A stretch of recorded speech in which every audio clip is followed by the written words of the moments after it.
সকাল জানিয়ে আবার একটা নতুন ভিডিও শুরু করছি। আর আজকে সকালে শুরুটা করলাম এই লেপা দিয়ে। কি বলো তো, আমি লেপতে না ভীষণ ভালোবাসি। বিয়ের আগেও যখন ছোট ছিলাম তখন কিন্তু আমাদের মাটির ঘর ছিল, আমি কিন্তু লেপে পুজোই রাখতাম। আর আজ যেহেতু মনসা পুজো, তাই একটু মনে হলো একটু গোবরের দিয়ে দূরের সামনে একটু লেপে দিই, তাহলে না কেমন যেন শান্তি লাগে একটা। আর গোবর তো আমাদের পবিত্র বলেই মানা হয়। আর পুজো আসলে কিন্তু আমি গোবর দিই। আর যেহেতু বর্ষাকাল সেহেতু দেওয়া হচ্ছে না। আর যেহেতু মনসা পুজো আর আমি পুজো দিতে যাব পাড়ায় পাশের বাড়ি, তার জন্য আজকে নিরামিষ রাঁধছি, তাই ডালটাও ঢেলে রাখলাম।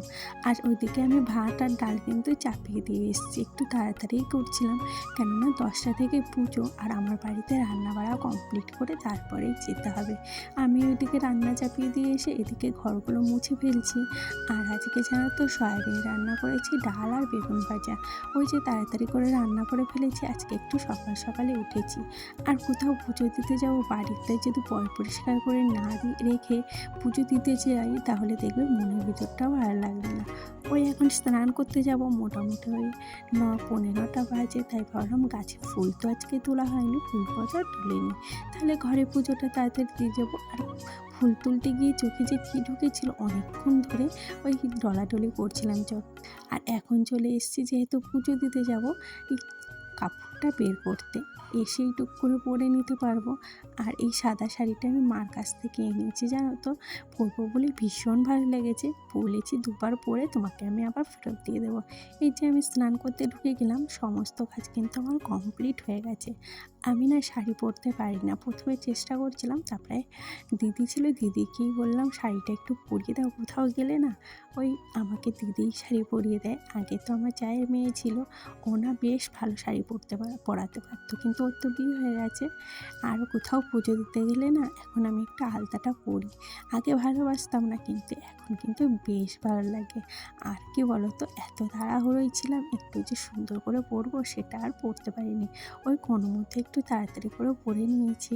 এখন মোটামুটি সব আমার কমপ্লিট হয়ে গেছে, এখন পুজোর থালাটা আমি গোছাচ্ছি।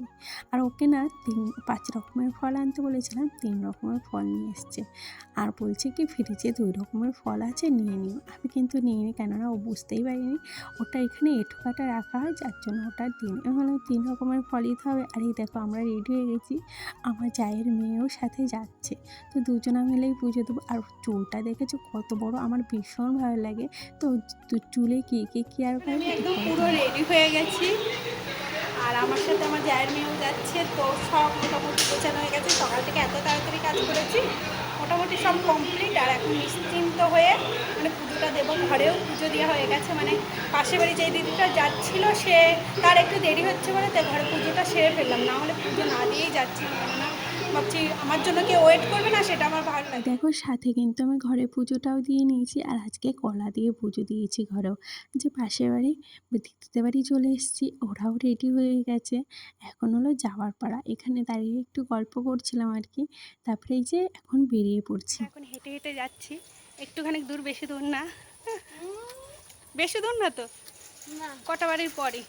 তো চলো যাই, কেননা ফোন হাতে নিয়ে এক হাতে থালা এইভাবে যাওয়া যাচ্ছে না, তারপরে ওইখানে গিয়ে আবার ভিডিও করবো। এখানে এসে দেখলাম সবাই মোটামুটি চলে এসছে, আর বাবনও চলে এসছে, কিন্তু অনেকটাই গুছানো হয়ে গেছে। এই যে সবাই মিলে আর একটু গুছিয়ে দিচ্ছিল। আর ফল টল তো কাটা আগের থেকে হয়ে গেছে। যাই হোক, আমি ভাবলাম ভালো টাইমে এসছি। আসার ওই 2 মিনিট পরে কিন্তু ঠাকুরমশাই পুজোতে বসে গেছে।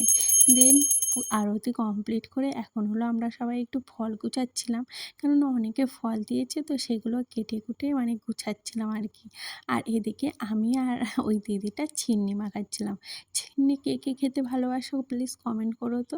এই দেখো, ছিন্নি খেতে কিন্তু আমি একদমই ভালোবাসতাম না, কিন্তু এখন যেন তো বেশ ভালোই লাগে। ওই কোনো জিনিস খেতে খেতে দেখবে ভালো লেগে যায়। এসেছি, আর সকাল থেকে কিছুই খাওয়া হয়নি, শরীরটা ভালোও লাগছে না, এখন একটু মানে ফ্রেশ হব। আর আনিশা মাঝে গিয়েছিল, গিয়ে ডিস্টার্ব করে আবার ওর পিসিকে ফোন করেছি, ওকে নিয়ে এসেছে।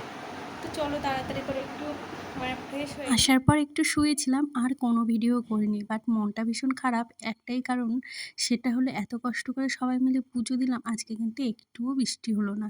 কি বলতো, যেদিন মানে পুজো হয় সেদিন যদি একটুও বৃষ্টি না হয় না, তাহলে জানো তো সাপের বিষও বাড়ে। উপদ্রবও বাড়ে, তার জন্য একটু টেনশনে ছিলাম যে এই বাবা এত কষ্ট করে পুজো দিলাম তো কিছুই হলো না। তারপরে এই যে আমার মেয়ে না এই ছোট ছোট জামাগুলো সুন্দর করে ভাঁজ করেছে, বেশ ভালোই পারলো জানো তো। এভাবে ও আমার সাথে সাথে অনেক কাজও শিখে যায়। আর অনেকগুলো জামা কাপড় ছিল, দুজনে মিলে ভাঁজ করে ফেললাম। আজকের মতো ভিডিওটা এখানেই শেষ করলাম। ভালো লেগে থাকলে প্লিজ একটা লাইক করে যেও।